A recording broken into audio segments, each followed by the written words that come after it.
dari upaya pencegahan sendiri sih, apakah ada pelatihan atau ada sosialisasi sendiri ke peserta pemilu gitu, ada nggak? Ada. Oke, mungkin ada yang mau menambahkan lagi? Ada apa? Ya, untuk detailnya Bapak Sunarto itu bagian. Bagaimana Bapak? Kalau sebelum hari hanya nih, proses pengawasannya itu seperti apa sih? Secara kalau kendala yang besar itu nggak ada. Pesta demokrasi sudah kita lalui, saatnya bangkit lagi untuk menata diri. Ayo kita ikuti obrolan kali ini, bersama-sama kami di pojok demokrasi. Yeah.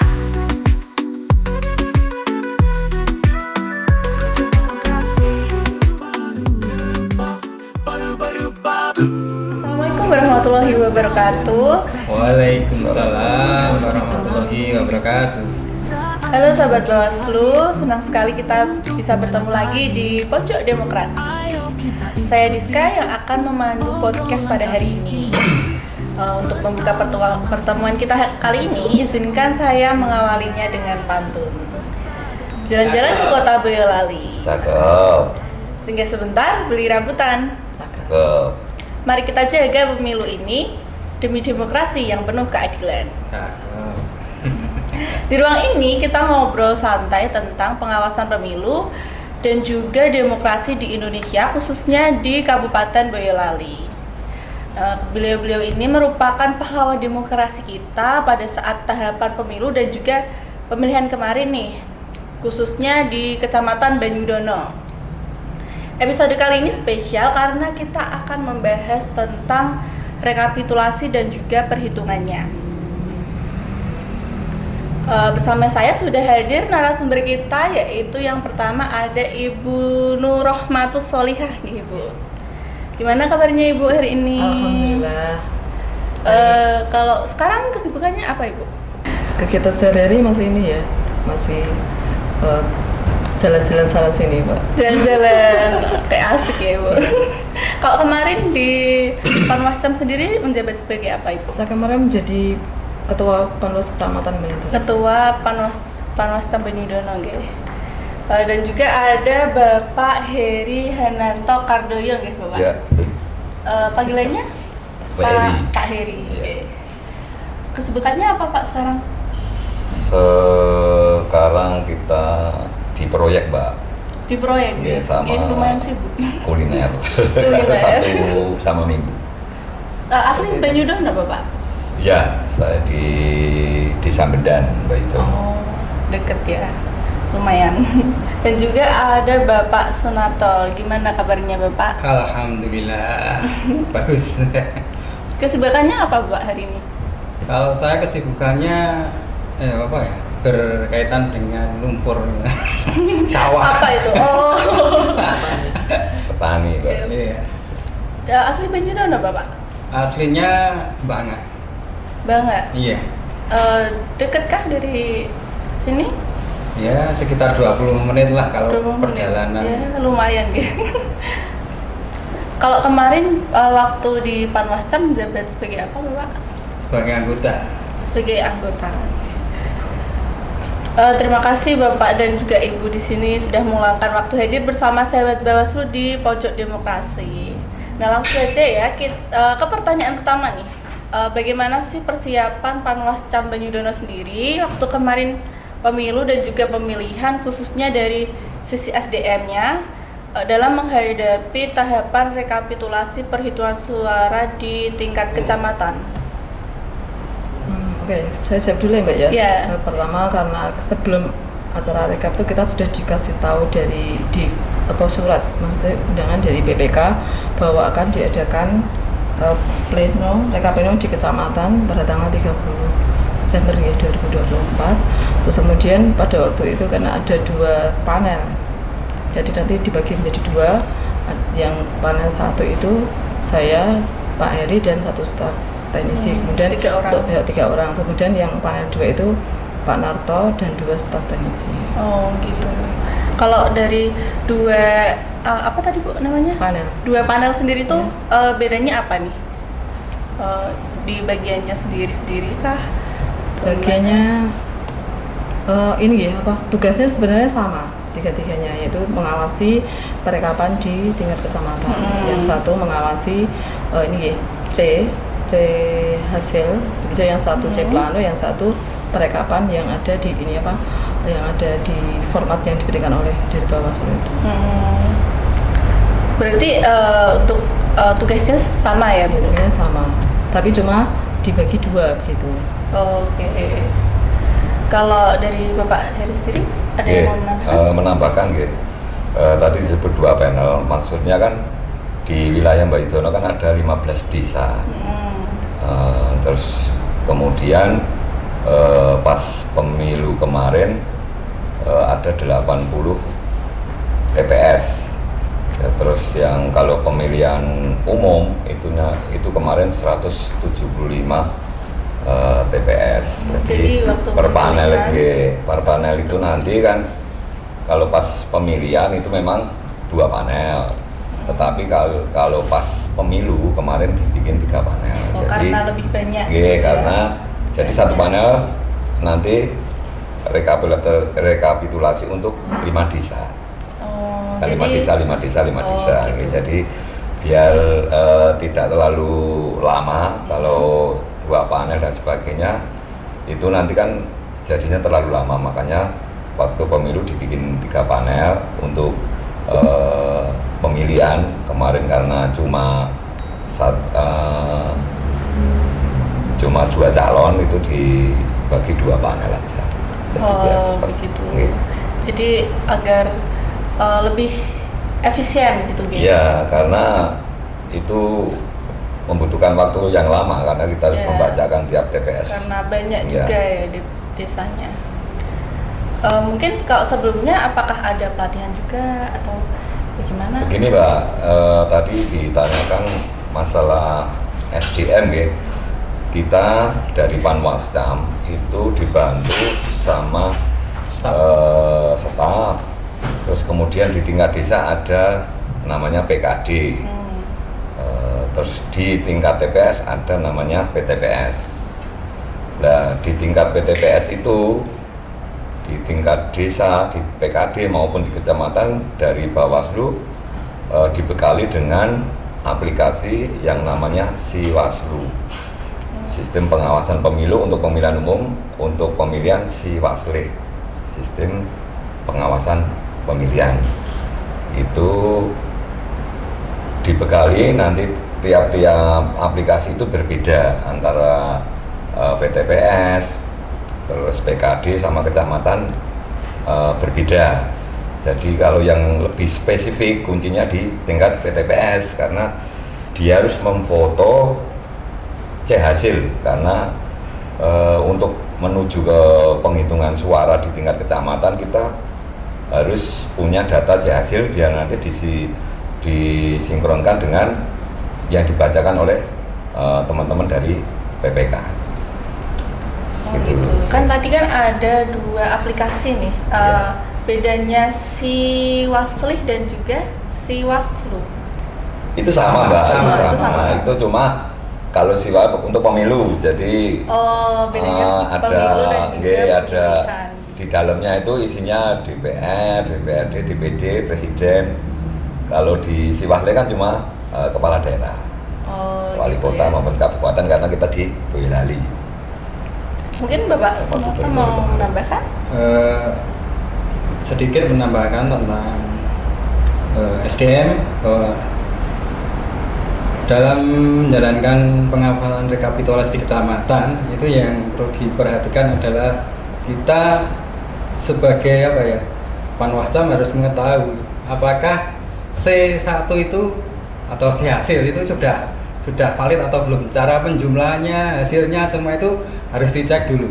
Nanti ketika kita melakukan pengawasan rekapitulasi di tingkat kecamatan, kita bisa tahu apakah C hasil ini sudah fit atau belum. Mungkin pengurangan, penjumlahan itu mungkin ada yang salah dan itu pasti biasanya ada yang keliru. Nah di situ kita sebagai pengawas, persiapan sumber daya manusia harus diperhatikan sungguh-sungguh karena ini menentukan. Iya. Nah, jadi C-nya itu kan hasilnya itu kita harus teliti dulu sebelum kita maju ke pengawasan. Apakah surat suara dengan hasil itu sama? Apakah DPT, kartu suara itu sudah sesuai atau belum? Kita teliti semua. Yeah. Jadi di C itu kita teliti semua apakah sudah benar atau belum. Kalau ada yang belum berarti nanti kita bisa melakukan koreksi di tingkat kecamatan yang ada di TPS. Jadi nanti kita ada koreksi berjenjang di situ. Oh, berarti sebagai Panwascam ini itu sangat berperan penting ya dalam rekapitulasi itu sendiri gitu ya. Lanjut ke pertanyaan kedua nih. Ada strategi nggak sih yang digunakan Panwascam Banyudono sendiri untuk mencegah potensi pelanggaran atau kesalahan dalam proses rekapitulasi kemarin? Ya, sebelum ada rekapitulasi kita telah memberikan himbauan kepada PPK dan kemarin diterima langsung oleh Ketua PPK Kecamatan Banyudono, dan isi dari himbauan itu adalah memastikan bahwa PPK melakukan perekapan di tingkat kecamatan sesuai dengan perundangan dan menjaga legalitas integritas dari Pilkada serentak 2024 dan hasilnya bisa diterima oleh semua pihak. Ini dari Pak Nota sedikit khususnya dalam bentuk pencegahan itu bisa secara tertulis apa yang diterangkan dari Bu Nur, dan juga bisa secara lisan. Lisan itu biasanya mendadak, Mbak. Kalau kira-kira ada potensi mendadak ada pelanggaran, kita langsung melakukan koordinasi dengan PPK.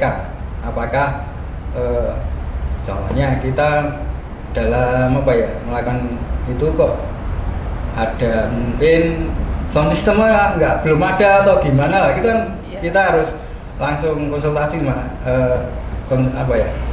sama PPK-nya, ini mana sound systemnya kok belum ada lah, gitu. Itu secara untuk memperlancar lah kegiatan yang ada di kecamatan. Jadi pencegahan itu bisa secara tertulis dan bisa secara lisan. Itu untuk memperlancar saja kegiatan. Berarti sampai hal terkecil sampai ke sound system juga gitu ya, Pak? Iya. Mungkin dari Bapak Heri mau menambahkan? Oke, kalau saya dari sisi teknis saja ya Mbak ya. Jadi untuk menuju ke rekapitulasi tingkat kecamatan kan kita juga harus punya data yang sesuai dengan di lapangan. Jadi di tingkat desa, yaitu sama di tingkat desa sama kecamatan PPK sama yang di desa apa Mas, yang PPS. Di PPS itu kan dia juga punya aplikasi Mbak, namanya Sirekap. Kalau di aplikasi mereka itu lebih detail. Dia hasil itu difoto, terus akhirnya jumlahnya itu nanti ada, kalau salah dia indikasi ada tanda merah dan sebagainya. Kalau benar nanti hijau. Kita untuk mengantisipasi itu kita dibekali dengan aplikasi tersebut yang Siwaslu sama Siwaslih tadi. Tapi kita cuma foto, jadi asli itu. Jadi kita foto hasil yang besar itu ditempel, kita foto, jadi nanti kita bisa sandingkan. Oh kemarin aku fotonya kayak gini, kok ternyata berubah kan gitu. Jadi potensi kayak gitu disikapi dengan sistem. Di samping itu juga kita dibekali juga dengan perhitungan manual yang disiapkan dari Bawaslu itu kayak Excel gitu. Jadi PTPS itu mengisi. Di samping itu juga ada aplikasi Siwaslu tapi bentuknya hard copy. Jadi bukan aplikasi tapi tulisan Mbak. Jadi PTPS itu tugasnya berat sekali. Dia harus nulis itu yang difotokopi, itu harus ngisi aplikasi, harus laporan ke desa, terus tingkat kecamatan. Memang ujung tombak kita kan ada di PTPS. Jadi nanti pas rekap di kecamatan kita bisa sinkronkan. Jadi Itu kalau saya di teknisnya. Kalau dari upaya pencegahan sendiri sih, apakah ada pelatihan atau ada sosialisasi sendiri ke peserta pemilu gitu, ada nggak? Ada.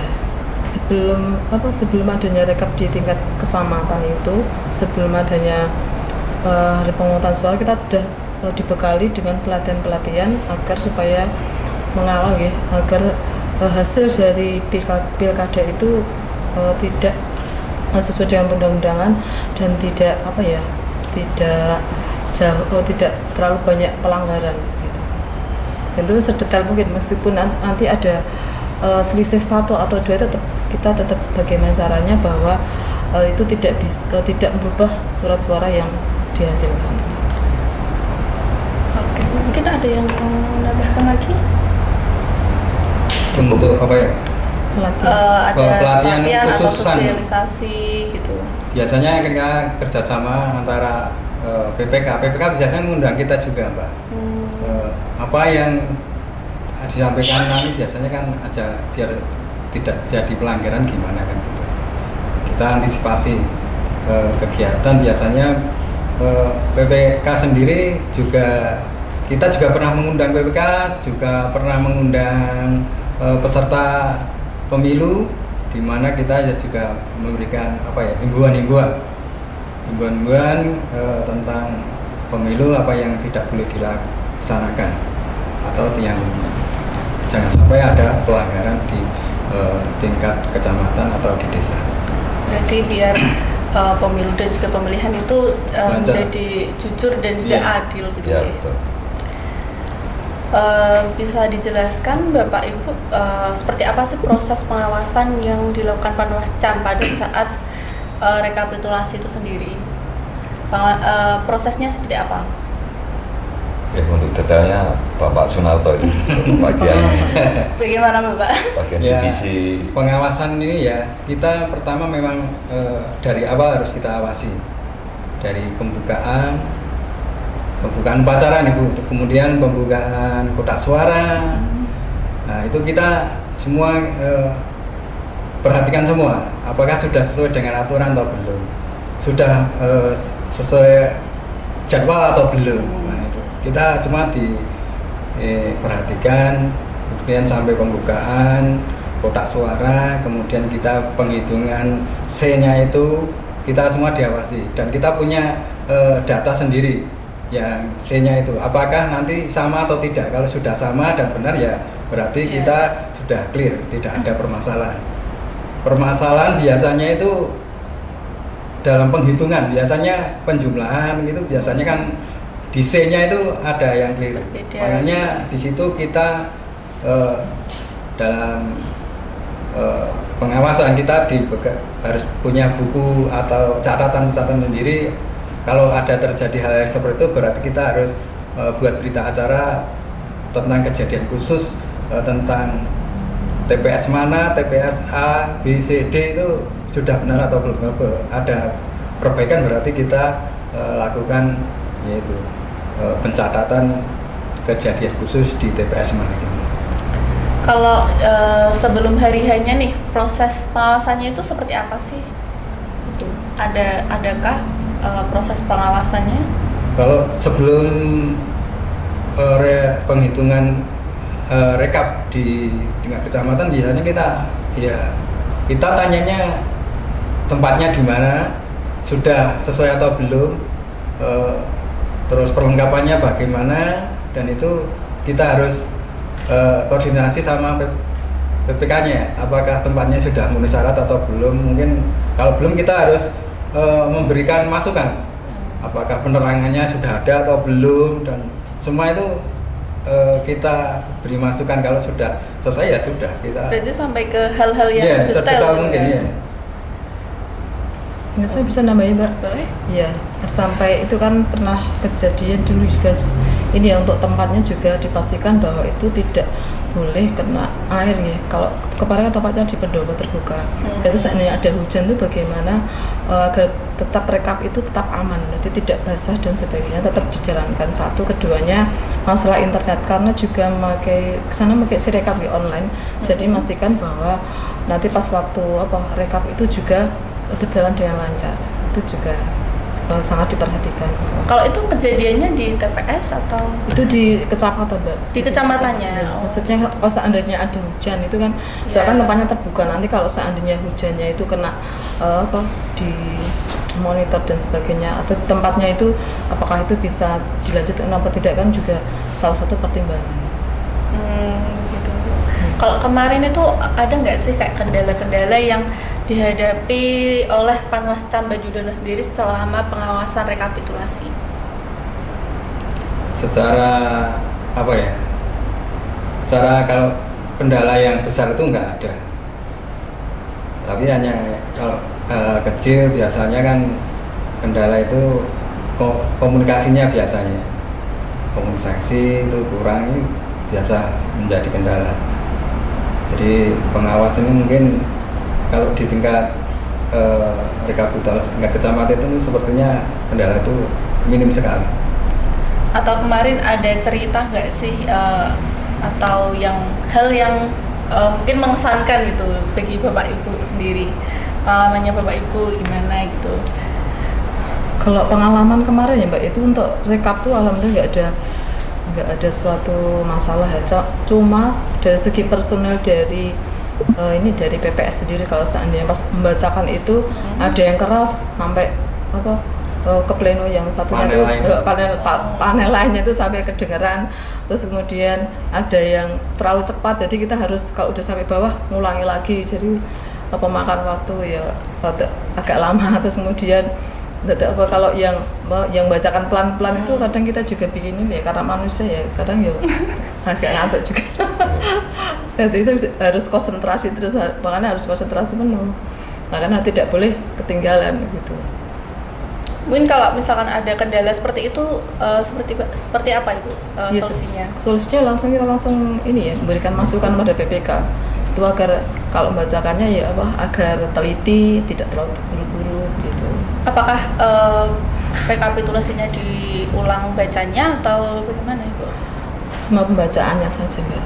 Jadi tetap dilanjut. Tetap lanjut, tapi cuma durasinya agak diperlambat gitu. Misalnya ada yang terlalu cepat itu. Soalnya kita baru sini kok udah pindah ke sini kan. Jadi kan kita ketinggalan.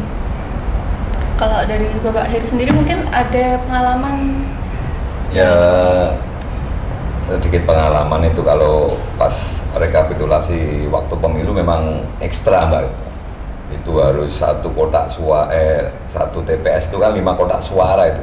Yeah. Butuhkan waktu sampai itu kemarin malah dibikin 3 hari ya Pak ya, 3 hari. Jadi tiga panel tapi 3 hari. Jadi di satu hari berapa desa gitu. Karena capek banget Mbak, itu harus membacakan satu persatu ya. Satu persatu kita harus juga teliti. Terus kemudian bila tidak ada kecocokan data, kita harus menulis di form kejadian khusus itu buat nanti kalau terjadi sengketa di mahkamah itu sebagai barang bukti. Karena hal-hal sekecil pun itu dimasukkan, misalnya ada tipekan, kalau dulu boleh ditipek, kalau sekarang kan nggak boleh. Jadi antara pemilu sama berubah-ubah nama pemilihan itu beda. Pemilu boleh ditipek, gitu kan, nggak boleh ditipek kan. Dan kemudian teman-teman di PPS, PPK kadang dia gampang lah istilahnya, kalau dia nolak ditipek, akhirnya ditipek, padahal aturannya kan beda. Iya, beda. Pemilihan kayak gitu kan kita harus menulis di kejadian khusus. Jadi kayak kemarin di Bajudono kemarin ada selisih satu suara gitu, karena mungkin kecapean dan sebagainya, kita juga kecapean tidak menulis kejadian khusus. Tetapi ternyata di cross check ke bawah akhirnya bisa diselesaikan, jadi tidak ada kendala dan sebagainya. Jadi solusinya itu bagaimana Bapak? Yang selisih satu suara tadi? Ya, dibuka kotak suaranya, dihitung ulang. Dihitung ulang. Ternyata yang nulis itu keliru, diganti yang bawahnya, malah keliru lagi dari penjumlahnya lagi. Jadi karena faktor Mbak, kalau pemilu kemarin kan luar biasa. Jadi melebar-lebar jadi kemana-mana. Iya. Jadi kalau pemilu kemarin itu dari pagi sampai pagi lagi loh Mbak, itu teman-teman kita yang PTPS itu jam 10 siang itu baru ke kantor kecamatan ngumpul ke berkas-berkas yang kita minta. Itu ada Mbak di aplikasi Siwaslu, Siwasle maupun yang hard copy itu ada, misalnya apakah di TPS ini pembukaan jam 7 atau itu ada, harus ngisi itu, padahal harus ngisi. Jadi ada pelanggaran nanti, tapi cepat dikomunikasikan biar tidak menjadi masalah ke depan. Biasanya kalau kayak gitu lapor ke saya, mungkin ke Pak Narto atau Mbak Bu Nur, nanti kita langsung ke lapangan maupun kita minta bantuan dari pengawas yang di desa, karena desa kan langsung bersentuhan dengan PTPS. Kalau kita kan tunggu laporan dari desa maupun dari PTPS di tiap TPS. Berarti kemarin waktu pemilu itu satu panel tuh mengampu berapa TPS Pak? Itu per desa, Mbak. Per desa, Mbak. Jadi berapa satu desa panel ya? itu kemarin itu dibagi 3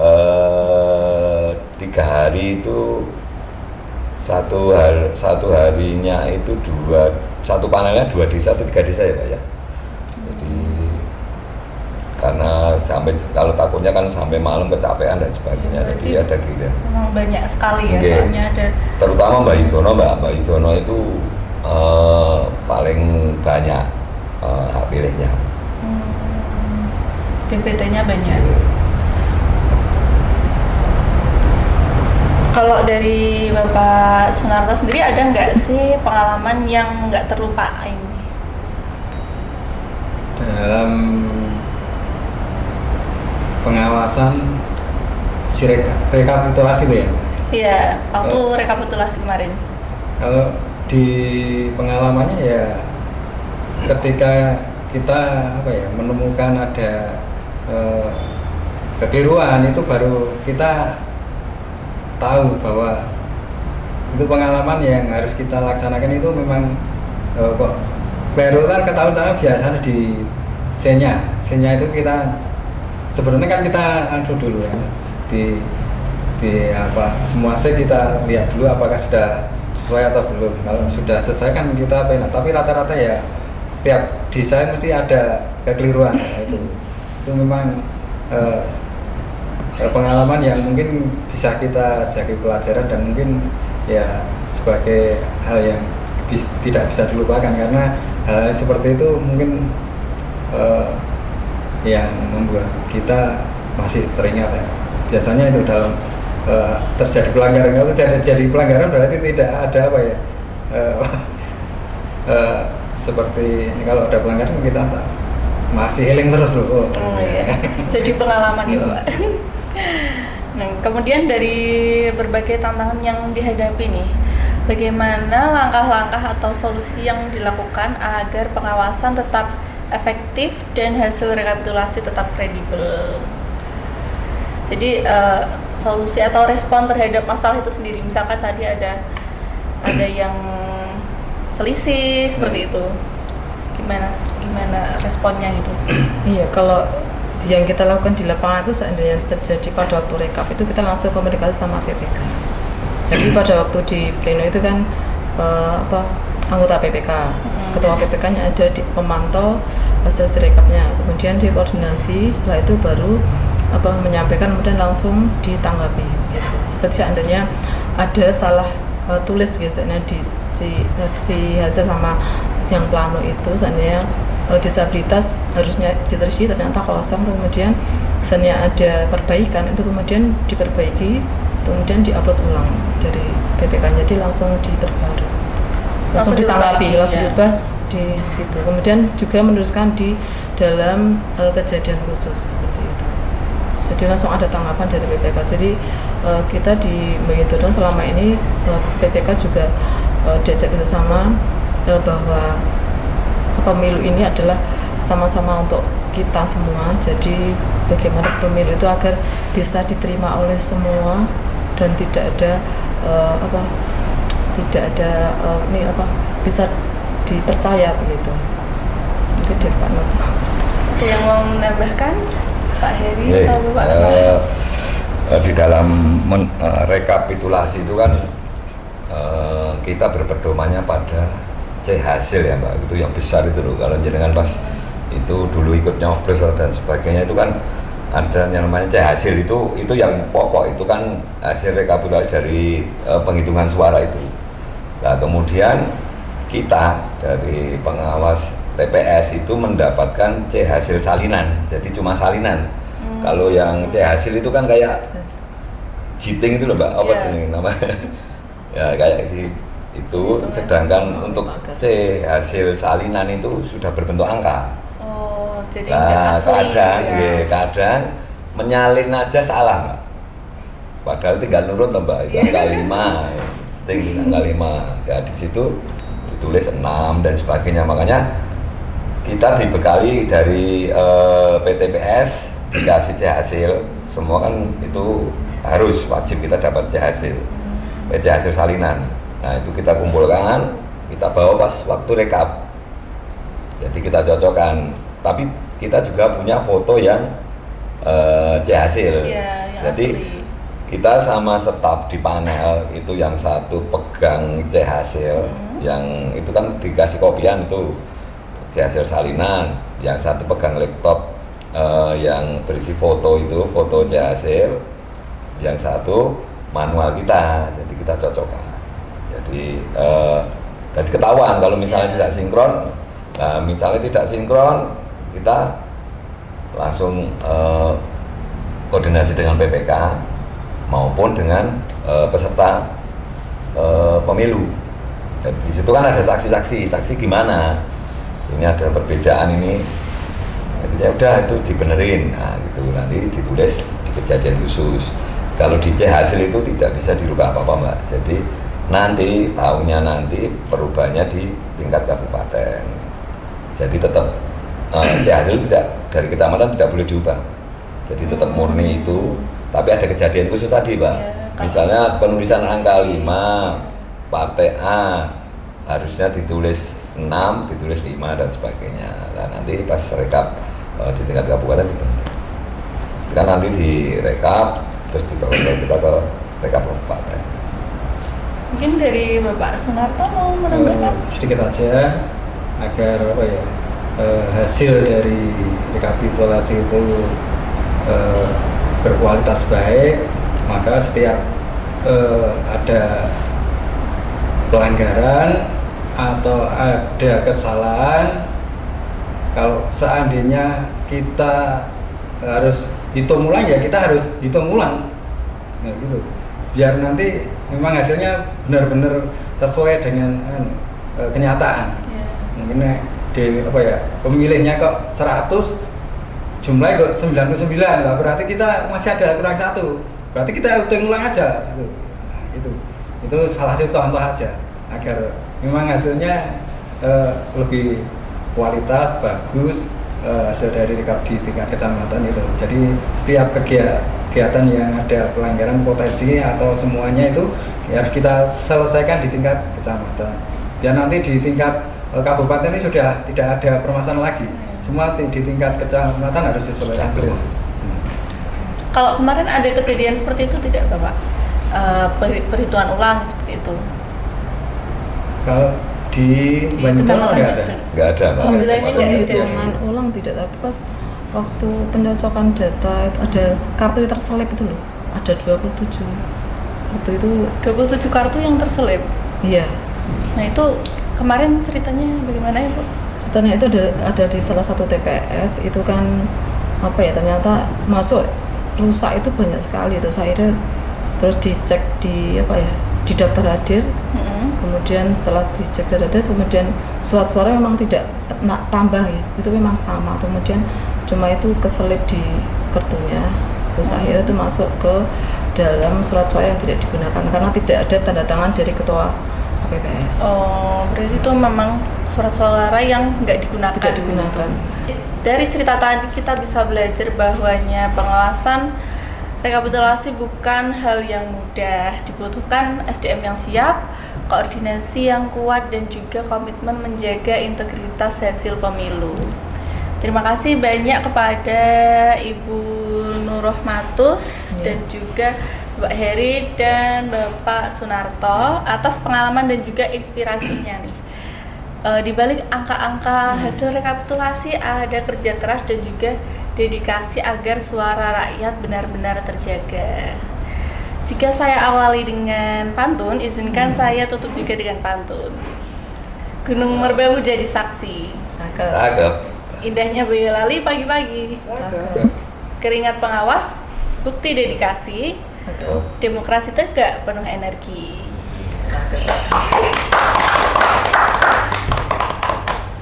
Dan jangan lupa, bersama rakyat awasi pemilu, bersama Bawaslu tegakkan keadilan pemilu. Sampai jumpa di episode berikutnya. Saya Giska pamit undur diri. Wassalamualaikum warahmatullahi wabarakatuh. Obrolan kali ini bersama-sama kami di pojok demokrasi. Pesta demokrasi sudah kita lalui. Saatnya bangkit lagi